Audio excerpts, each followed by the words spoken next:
Marxist Army Chief of Staff, and until now one of the world's more camera-shy presidents. He first achieved notoriety in 1974, when, as a major in the army, he played a leading role in the coup that overthrew the 800-year-old dynasty of Emperor Haile Selassie. 3 years later, Mengistu took control of the army and the instruments of government. Observers say many of his political opponents were jailed or murdered as he embraced a form of Marxism that made him friends and brought him much-needed foreign aid, principally from the Soviet Union.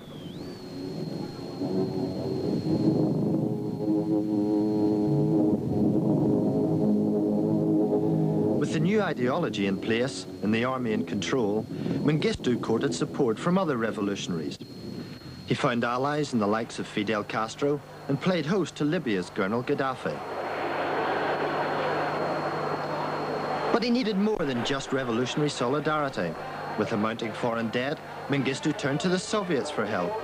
In 1978, he signed a treaty of friendship with Leonid Brezhnev, which guaranteed Ethiopia financial and military aid.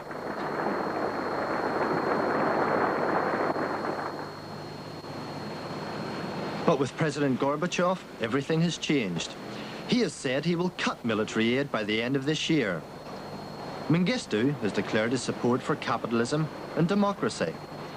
Socialism is being killed off.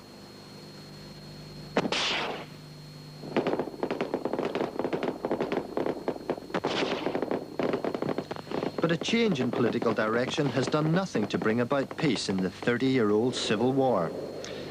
Money which could be spent on feeding the 4 million Ethiopians on the brink of starvation is going to the war.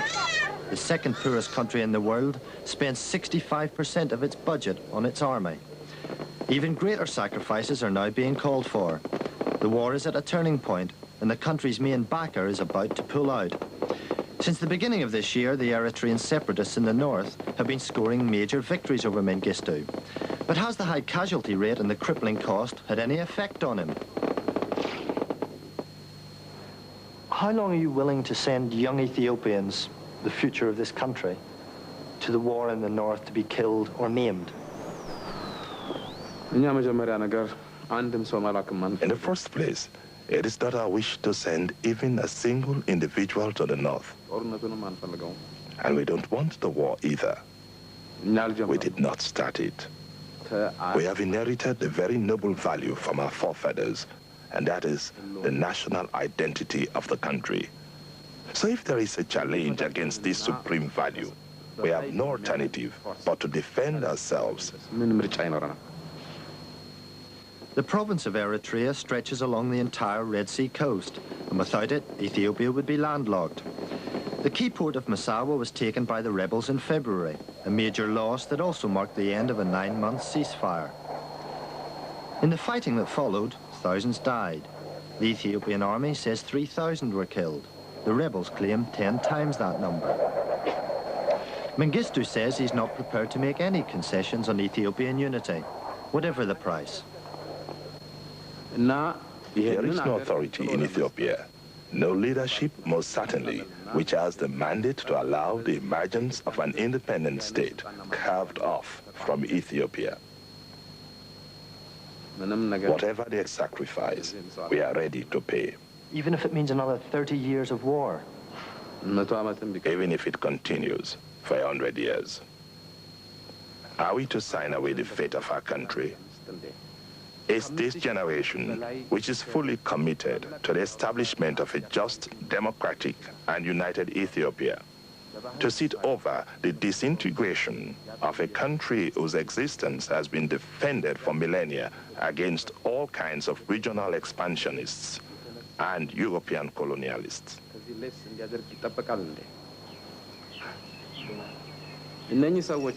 Supposing these rebels manage to capture the city of Asmara and declare independence, well, that does not mean that the war has come to an end. Never. It will never come to an end. If they have this illusion, they are fighting for the unending and interminable extermination of the people.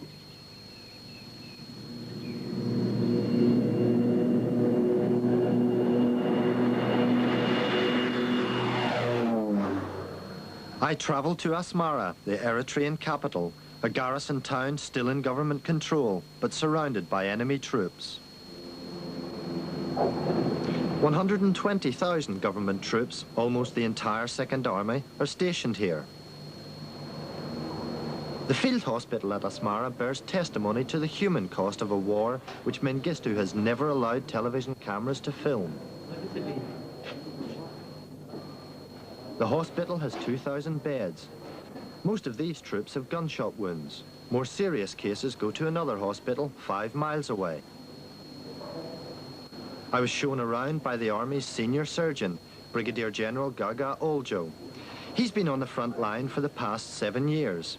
He heads a team of 8 doctors and 30 nurses, dealing with 200 casualties a day.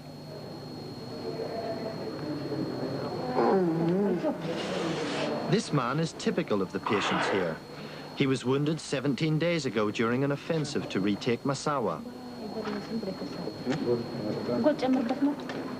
Like all the men here, he will be sent straight back to the front line when he's recovered. In his case, it will be within 3 weeks.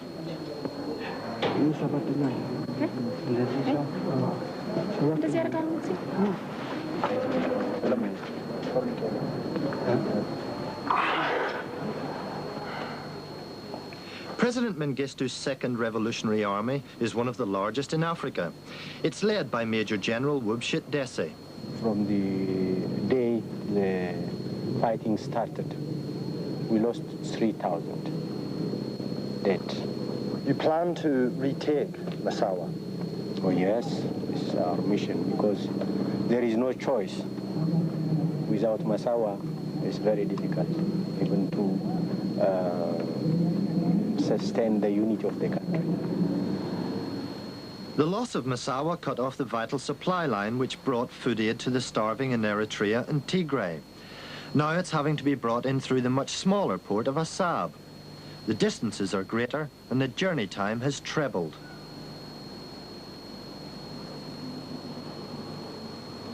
Tons of food piles up on the docks because there aren't enough lorries to move it. The food corridor through Assab was opened just 2 months ago, and the port is working around the clock to keep supplies flowing. Thanks to good luck more than anything else, it seems that a major famine has been averted this year. Although the rains fell late and the crops failed, food from the west is getting through to famine-hit areas.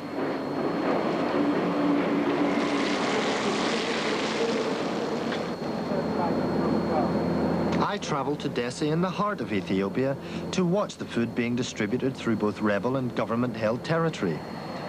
It takes more than 5 days for the food to get to Dessie by road.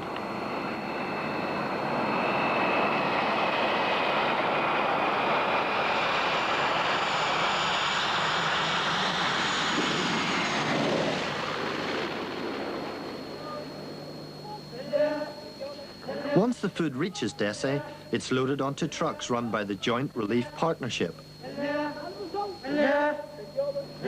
The partnership is an Ethiopian church group which has been assured safe passage through the war zone. The men sing "Be Strong, Work Hard" as they load this grain from Britain, part of 200 tons a day donated to Ethiopia by the West.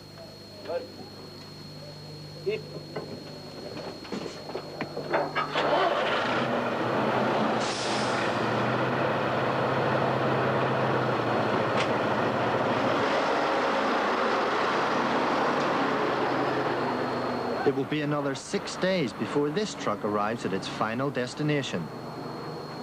Abandoned by the Soviets, Mengistu seeks new friends. Top of his list, the Israelis. Both have a common enemy. They believe Arab states are backing the Eritrean rebels. At issue is control of the strategically vital Red Sea. Our relation with Israel is not with the hope that Israel will replace the Soviet Union as an ally of Ethiopia.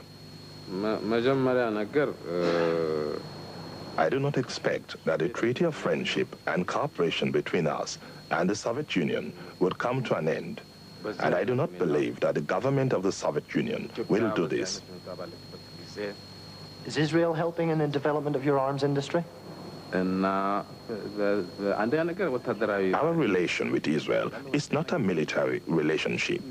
And let's not forget this technology is not exclusive to the Soviet Union and Israel. I mean, you can buy the technology from anywhere as long as you have the money. So where are you buying them from? From the east or the west. We buy the technology from whoever is ready to sell it because it is for defense purposes.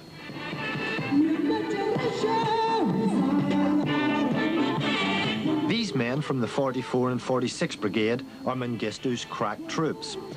The final showdown in the war, which has claimed 500,000 lives, may be just days away.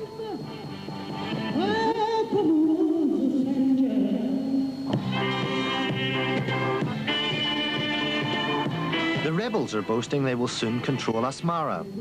The government forces must retake Massawa to take the upper hand.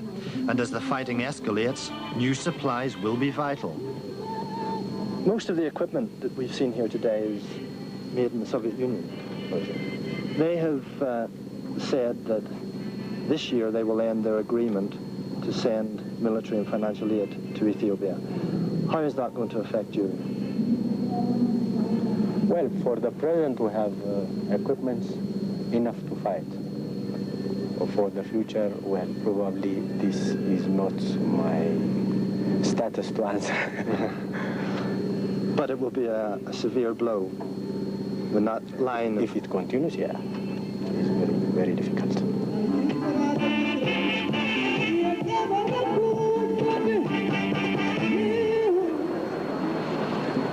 Back in Addis Ababa, Mengistu is fighting a war on another front to convince the West that his newfound love for capitalism is genuine.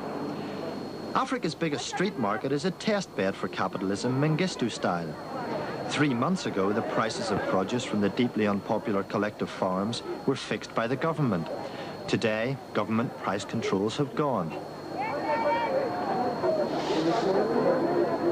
President Mengistu has promised there will also be major political reforms.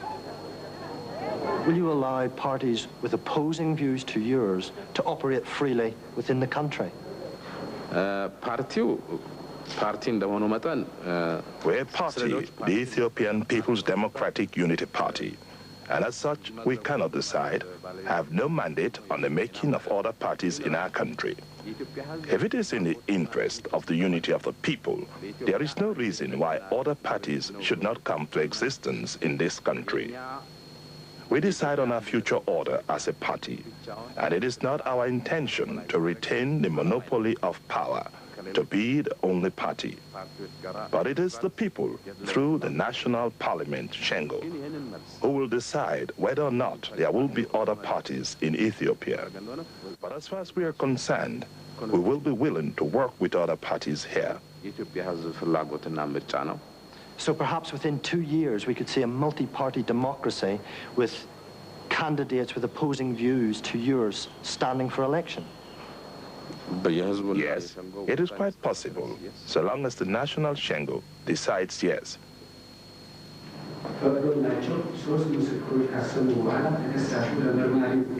12 months ago, opposition to Mengistu was in the form of a military coup. 11 generals tried to unseat him. Now they're standing trial for their lives. These are the first pictures of their court-martial.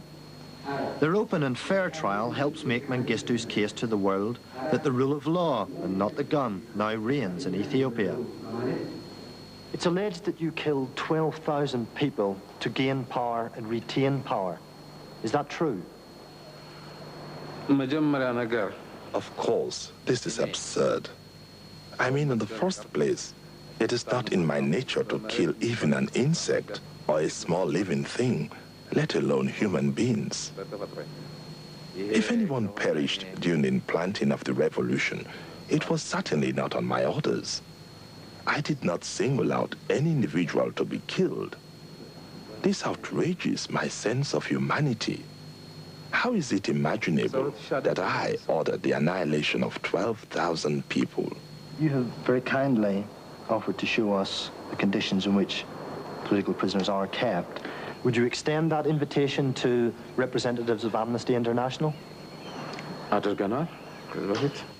have invited them in the past.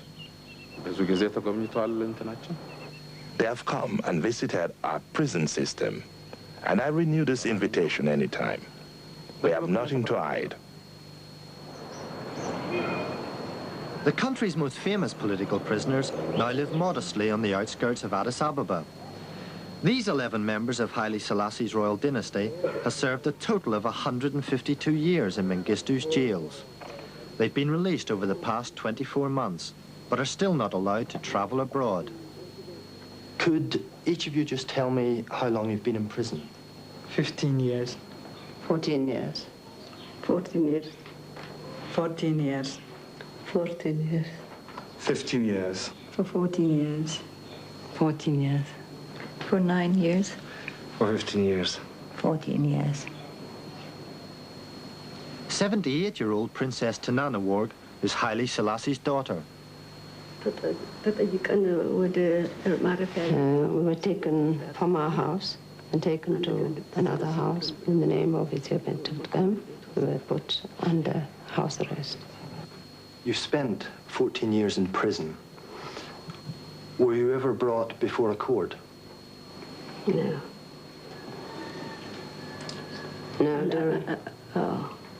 No, during that time, we were never brought before a court. Where did you spend those 14 years? At the beginning, we were under house arrest, and then we were taken to the central prison.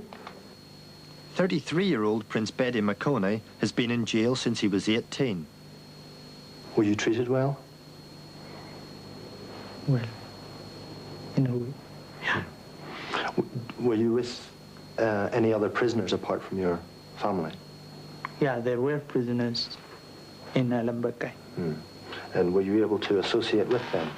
Yeah, in fact, they were sympathetic. Were they treated well, do you know? Well. Were you ever fearful for your life? Well, initially, yes. You thought you were going to die? Yeah. I cannot deny that. That was unfortunate. During the revolution, without knowledge, has happened many things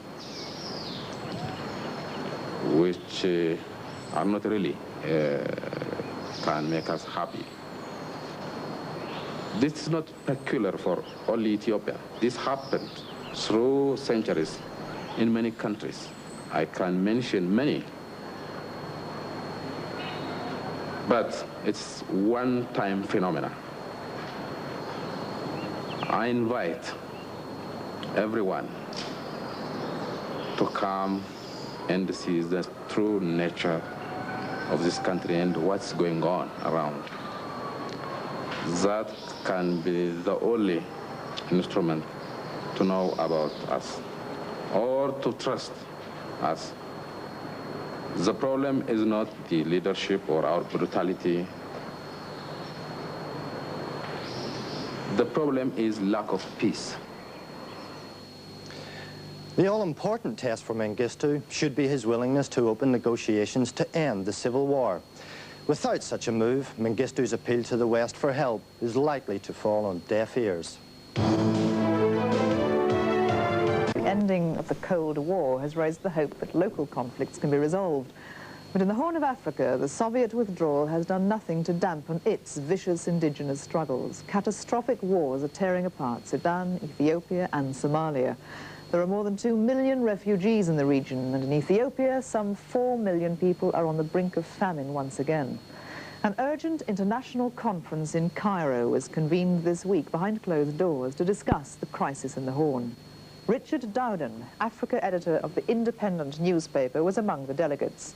He reports now for The World This Week from Cairo and Addis Ababa. The capital of Ethiopia hardly looks like the heart of a country mutilated by war and famine. Addis Ababa carries on as if the whole country were peaceful and prosperous. Ethiopians are used to keeping going in the worst of times. The government maintains this illusion of normality. It tells the people nothing about the famine which this year again threatens millions with starvation, and not much more about the civil war. which has already cost hundreds of thousands of lives. But now the front line is less than 100 miles away, and further north in Eritrea, the final battle in the war for independence is about to be fought. The Eritrean People's Liberation Front has driven the Ethiopian army out of the whole province, except for a small enclave around Asmara, the regional capital. In February, the rebels seized the port of Massawa, cutting off Asmara. Unless President Mengistu can mount a rescue operation soon, Asmara will fall, and the rebels will have the whole province in their hands. Ethiopia could be about to break up. In Cairo this week, an international conference met to discuss the crisis in the Horn of Africa, and in particular the catastrophe in Ethiopia. The director of our African department. How do you feel? My legend. Organized by Britain's International Institute for Strategic Studies and its Egyptian counterpart, the conference brought together diplomats, scholars and experts to discuss what can be done about the wars which are tearing the region apart.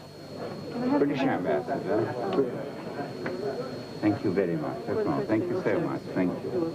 Representatives from the United States, the Soviet Union, France and Britain sat down with Egyptians, Somalis, Sudanese and Ethiopians to ask why, despite superpower détente, these wars have erupted so dramatically. Retired from the Egyptian army in 1986. He was involved in the 67, 56, 67 and 73 wars.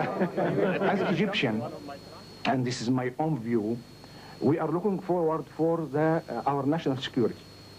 One of the important issues in our national security is the security of the Red Sea. And this is why we are looking forward to solve the problems in the area peacefully. We don't want to be involved in war. For the past 16 years, President Mengistu ሀይለማርያም has ruled Ethiopia with the backing of the Soviet Union. The Americans say the Russians have pumped over $5 billion worth of arms into Ethiopia. One of the puzzles certainly is if they've got rid of people like Ceausescu and Honecker and Zhivkov, why do they put up with Mengistu? But there's no substitute for Mengistu. If Mengistu's out, the whole system falls apart.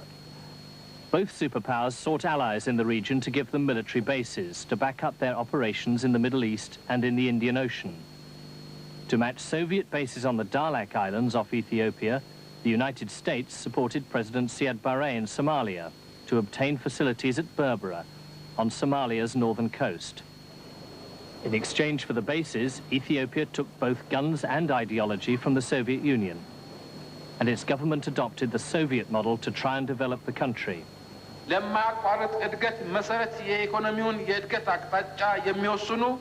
When the Russians began to abandon Ethiopia, the Ethiopians immediately abandoned Marxism. In March this year, President Mengistu announced the ending of the one-party socialist state and a return to the free market economy. In Addis Ababa, a statue of Karl Marx had paint thrown over it, until recently a sacrilege, but now no one has even bothered to clean it. Red stars and slogans proclaiming proletarian internationalism have been painted over by the government. Only Lenin survives, but they say here he's striding away from Ethiopia. As the Russians pulled out, a new ally moved in. In January this year, Israel re-established its embassy in Addis Ababa after a break of 17 years.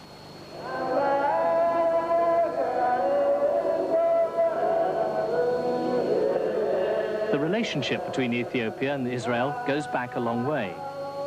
In Ethiopia, the story goes that the Queen of Sheba came from Ethiopia and traveled to Israel to meet King Solomon.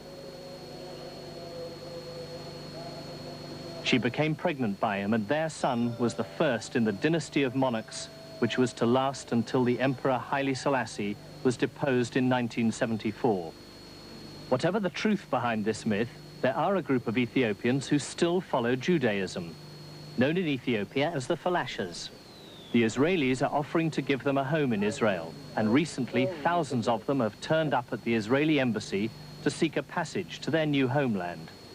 Under the new alliance between Ethiopia and Israel, they're allowed to emigrate. Many people have said that one of the objectives in the re-establishment of relations is to send a flood of lashes to Israel. I can assure you this is not our policy. But this new relationship is not merely the sentimental renewal of a 3,000-year-old love affair. Both Ethiopia and Israel feel surrounded by the same enemies, the Muslim states. Recently, President Mengistu described Ethiopia as an island of Christianity surrounded by Muslims. And according to the Ethiopians, the Arab Muslim states are supporting the Eritrean rebels in their bid to split away from Ethiopia. We have evidence that a number of Arab countries are supplying very sophisticated equipment to the rebels. Are you prepared to name them? Well, I think we're trying to, as I told you before, we're trying to tell them that this is wrong. We're trying to create good neighborly relations with them. And they know who they are, and I can assure you we know some of them, so let us leave it at that. I think that the main backers are financially the Libyans, and selling the hardware, military hardware, especially the Iraqis. And this is coming through Port Sudan in Sudan and through Sudan into Eritrea. The Israelis accuse the Arab states, in particular Libya and Iraq, of supplying guns to the rebel movements in Eritrea and Tigray. The Arab states accuse the Israelis of taking over the Dalak Island bases from the Russians and sending advisors and weapons, including cluster bombs, to Ethiopia. We know that the Israelis are giving help in military field to Ethiopians to counter the revolution parts in Eritrea. And this is why they are making so to be in the Red Sea. Because if Eritrea, as I said, have their independence, the Israelis will not be in the Red Sea. What sort of military assistance are they giving? I think arms and these bombs which they have the license to do. Cluster bombs. Yeah. We haven't been supplying cluster bombs to Ethiopia.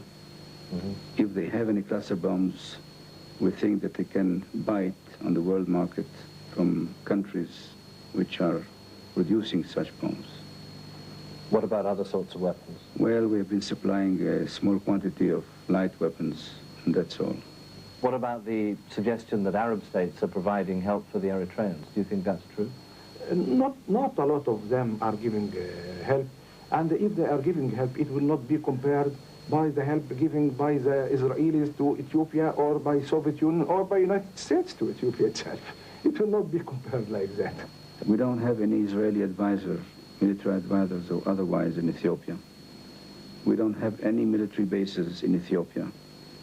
We've been following with great interest what the Arab propaganda machinery has been trying to impress on Arab countries, other Arab countries, or even the world, as if there was some kind of a deal which was struck between Ethiopia and Israel, and that's why they tried to explain why Ethiopia renewed relations. Israeli would come and help them militarily because of difficult military situation, and the Ethiopians would sell, as the Arabs put it, the Ethiopian Jews, the falashas. Completely unfounded, completely untrue. But the Israelis are not just helping out a natural ally against a common Arab enemy. At stake for them is the Red Sea coast. If Eritrea becomes independent, Ethiopia will lose control of its ports, Assab and Massawa.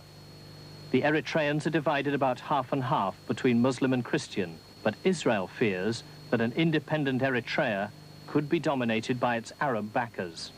In Israeli eyes, the whole of the Red Sea coast would then be controlled by the Arabs, and Israel's only outlet to the eastern seas at Eilat could be blocked. We would be, I think, upset if this coast would come under some kind of Arab control, which might be the case if Eritrea should be independent. And then we think that the Arabs who are supplying and helping the Eritrea Liberation Front would come and ask for the political price, meaning that this part of Ethiopia would be independent and be part of the Arab and Muslim world. But to help Ethiopia remain united, the Israelis have to support President Mengistu, one of the most ruthless rulers in Africa, and now one of the most unpopular. The best way I can explain what the Israelis have done in Ethiopia is adventurism. I think adventurous or adventure-seeking elements in the Israeli government have been responsible for this caper in Ethiopia. I think they miscalculated very seriously. There's nothing sillier than to rush to support a leader who's practically fallen of his own ineptitude. And the Israelis have probably postponed the fall of Mengistu by 6 months, but I think that's about all they could possibly do. Have the Israelis backed a tyrant who's about to be overthrown? If all the military resources at the Russians' disposal could not win Mengistu's struggle to hold Ethiopia together, what hope have the Israelis? If Asmara falls, so will Mengistu. But no one in Ethiopia, apart from the Eritreans, wants an independent Eritrea. Neither do either of the superpowers. Mengistu may be unpopular, but he has been so absolute in his suppression of dissent that there is no alternative ruler who could hold the country together. After Mengistu, Ethiopia may implode into anarchy. A report from Richard Dowden. The civil war looks to be reaching a climax as rebel forces lay siege to the last government-held city in Eritrea.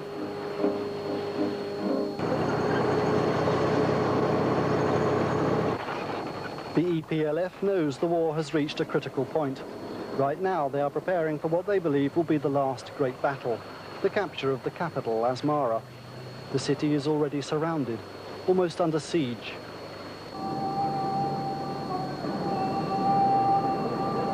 It will be a massive battle with very high stakes for the civilian population. The people of Asmara are not prepared for the war. They haven't been touched directly by the fighting. And for a city the size of Asmara, if it suffers the same fate as Massawa, it would be a huge massacre.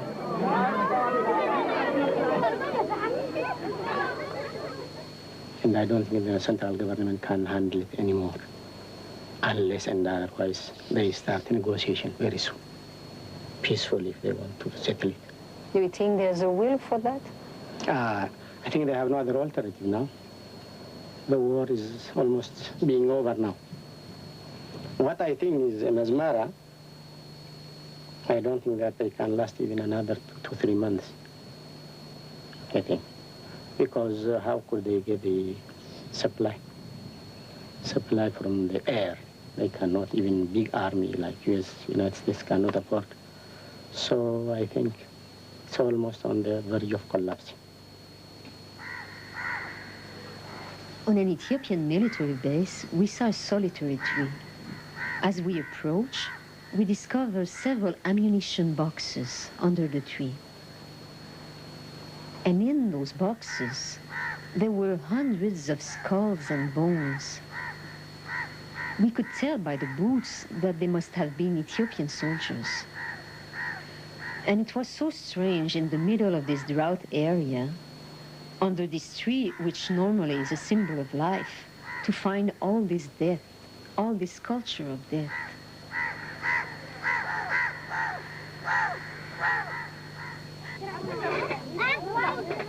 What? 6:30, and dusk is falling.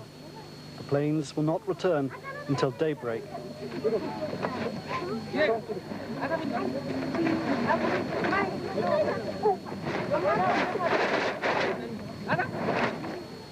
After another day of waiting, Massawa comes to life.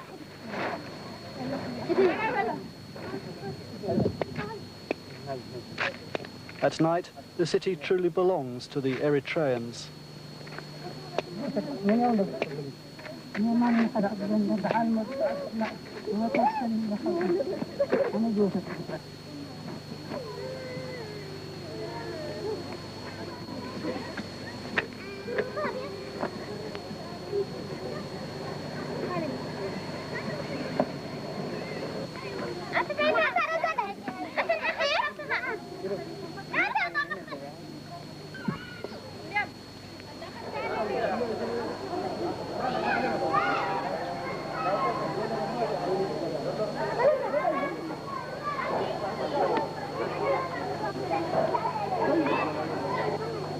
The Eritreans are remarkably resilient. I guess they have been hardened by 28 years of war. At night in Massawa, life goes on. Markets open, people move around, go to work. And you would almost believe that it is a normal life, except that they're forced to make their night their day.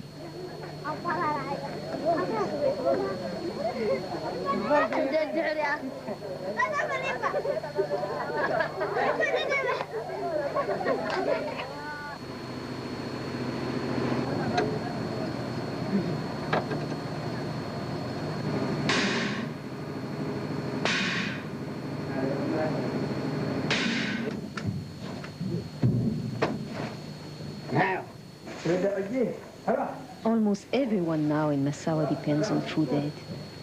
So distribution is being organized. But it is a very fragile lifeline. You can't depend on food aid forever. And the Eritreans don't want to be beggars. They want to recover from the famine. They want to develop their country. And I'm afraid they won't be able to do it if the war goes on.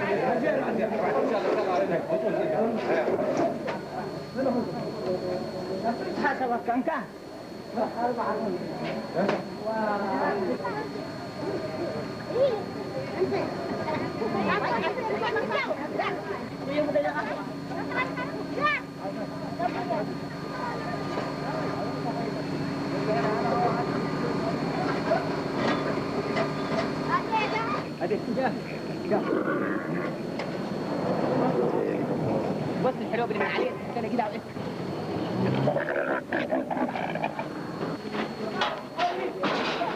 صبر ده يا صبر ده طبعا انا عارف يا تكلم ممكن ويا ام عليكم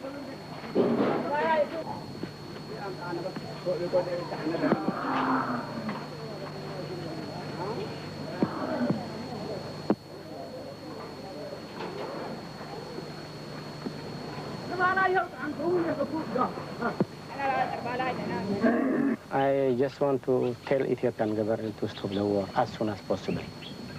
And let the delivery of this for the poor, the donation, should reach in time. Because 4 million people are suffering just for nothing.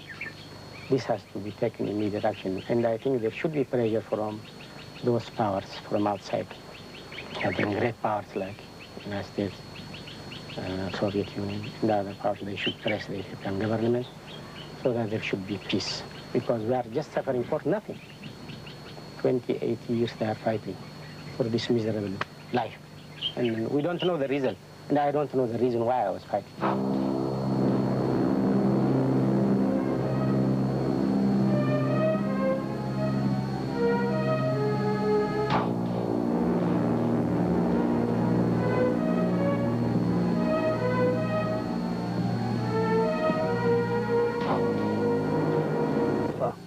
They are skeptical and fear for the future.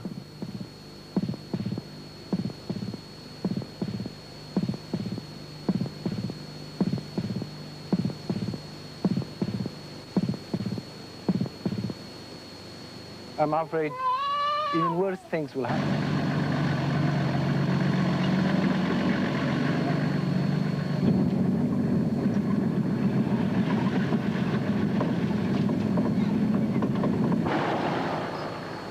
The liberation of Massawa is a major victory. But at the same time, when you see the destruction of the town, you have this mixed feeling that the liberty is so expensive that you have to pay so much to get it. I think the idea of being free is more expensive than anything else. So with the present